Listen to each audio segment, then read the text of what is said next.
அது எப்படிங்க? இது முடியறப்ப அது முடியாது.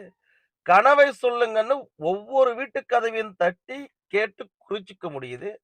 சாதிவாரி கணக்கெடுப்பு மட்டும் நடத்த முடியாதா? ஏங்க சாதிவாரி கணக்கெடுப்பு நடத்தலன்னு கேள்வி கேட்டா, ஒவ்வொரு காரணம் விதவிதமா ஒவ்வொரு நாளும் சொல்லிக்கிட்டு இருந்தாங்க. அதுல இந்த திராவிட மாடல் அமைச்சர்கள் சொன்ன காரணம் ஒண்ணு, சாதிவாரி கணக்கெடுப்பு நடத்துறது உடனே நடத்திட முடியுமா? ஒவ்வொருவரையும் அணுகி, அந்த தகவல சேகரிக்க வேண்டாமா? அது எவ்வளவு பெரிய ப்ராசஸ் தெரியுமா?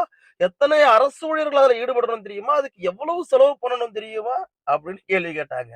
அந்த ஈன வெங்காயம் எல்லாம் எங்களுக்கு தெரியும். அதுதான் அடுத்தடுத்த மாநிலத்துல நடத்துறாங்களே.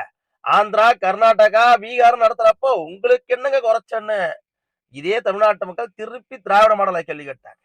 இப்ப எங்க கேள்வி என்னன்னா, ஒரு ஒரு வீட்டு கதவையும் தட்டி கனவை சொல்லுங்க ஐயான்னு 4½ வருஷத்துக்கு அப்புறம் தேர்தல் நெருக்கத்துல கேட்டு குறிச்சுக்க முடியுதுல்ல. ஒரு ஒரு குடும்பத்தையும் அணுக முடியுதுல்ல. இதே போல சாதிவாரி கணக்கெடுப்பு ஒவ்வொரு வீடா போய் சேகரிக்க முடியாதா? முடியாது.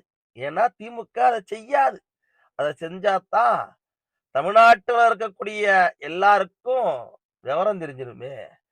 எங்கிருந்தோ வந்த கருணாநிதி குடும்பம் ஏன்யா நம்மள ஆளுது? நம்மளே ஆண்டுக்க வேண்டியது தானே. இவங்க விழிச்சுப்பாங்களே. அந்த பயம் தான்.